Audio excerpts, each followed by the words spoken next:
Never give up, your breakthrough is coming. The Chicago night was bitterly cold. Snow kept falling in heavy sheets, burying sidewalks and blurring the yellow glow of the street lamps. Inside his battered Toyota, Ahmed sat hunched over the steering wheel, clutching a thermos. The tea inside had long since gone cold. He was waiting for his next DoorDash order. 5 years earlier, when he had left Pakistan for America, his dreams had burned bright: an engineering degree, a promising career, a life of dignity. But reality was different. Days spent driving Uber, nights making food deliveries, and early mornings calculating how much he could spare for his mother's medication back home. Sometimes Ahmed wondered if coming to America had been a mistake. But then he would remember his mother's soft smile, her weak but unwavering voice, "Son, never give up. After hardship comes ease." The first twist. That night, he received an order from one of Chicago's wealthiest neighborhoods. Pulling into the long driveway, he felt the sting of the cold more sharply against the grandeur of the mansion before him. A middle-aged man in a tailored coat stepped outside, phone in hand. Ahmed handed him the food, ready to leave, when the man suddenly studied his face. "Hey," the man said, squinting. "Aren't you the guy I've seen driving Uber around here?" Ahmed stiffened. He nodded, embarrassed. The man chuckled. "You work too much, man. Ever thought of doing something better, something that fits you?" Ahmed gave a bitter smile. "I've tried, sir. I have a degree in engineering. But here, they ask for experience. Without it, that degree is nothing more than paper." For a moment, the man was silent. Then he spoke carefully, "Come back tomorrow evening. I might have something for you." A flicker of hope. The next day, Ahmed parked in front of the same house, heart pounding. 100 thoughts swirled in his head. What if this man was mocking him? What if it was nothing? But when the door opened, the man introduced himself properly. "My name is David Reynolds. I run a mid-sized manufacturing firm. We've been struggling to find reliable people. Why don't you come by the office tomorrow morning? Let us see what you've got." For the first time in years, Ahmed felt a spark inside his chest, a possibility. The setback. The following morning, Ahmed dressed in his only suit, ironed twice to hide its worn-out seams. He sat across from David in a sleek office, speaking passionately about his education, his skills, and his willingness to learn.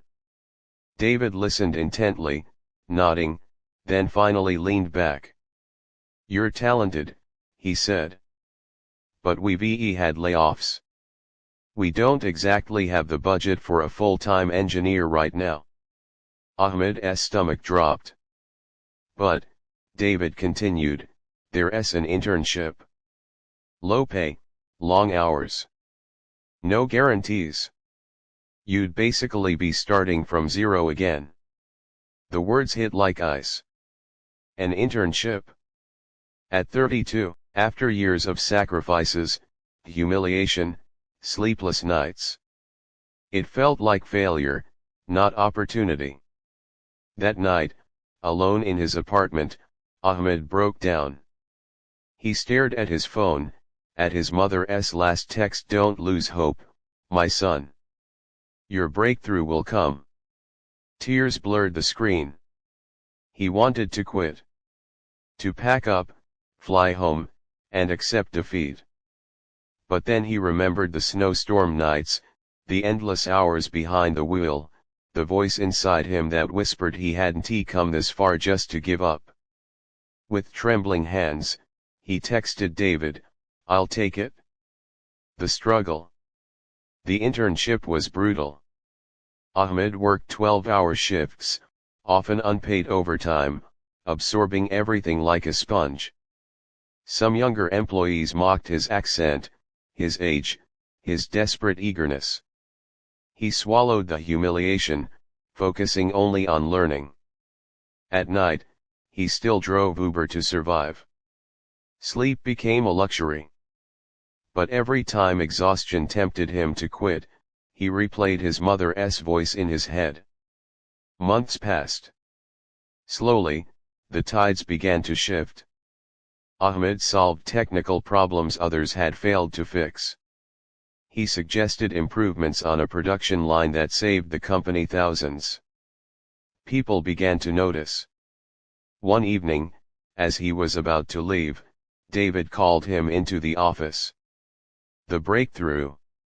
You know, David said, studying him with something like pride, when I first met you, I wasn't sure you'd last a week here.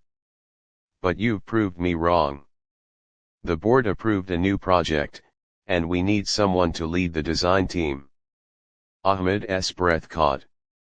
I want you to take it, David said simply. It's a full-time position. Good pay. Benefits. The works. For a moment, Ahmed couldn't speak. His hands trembled. Every sleepless night, every rejection, every delivery in the freezing cold, it all flashed before him. He thought of his mother back home, of her faith that had never wavered. His voice cracked. Thank you, sir. You have no idea what this means. David smiled. No, Ahmed. I think I do. The impact. A year later, Ahmed's life looked unrecognizable.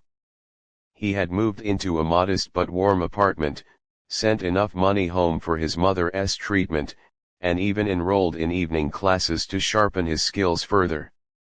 One snowy evening, while driving past the same streets where he used to deliver food, Ahmed pulled over and simply stared at the glowing city skyline.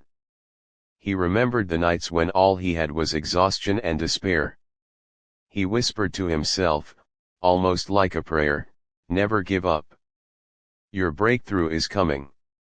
Closing note. Ahmed's story wasn't about luck. It was about resilience, faith, and the refusal to surrender when everything seemed hopeless. In the heart of America, where dreams are often buried under struggle, one man's persistence carved a path toward redemption. And perhaps, somewhere tonight, another exhausted dreamer sits in a cold car, waiting for an order, unaware that their breakthrough, too, is just around the corner.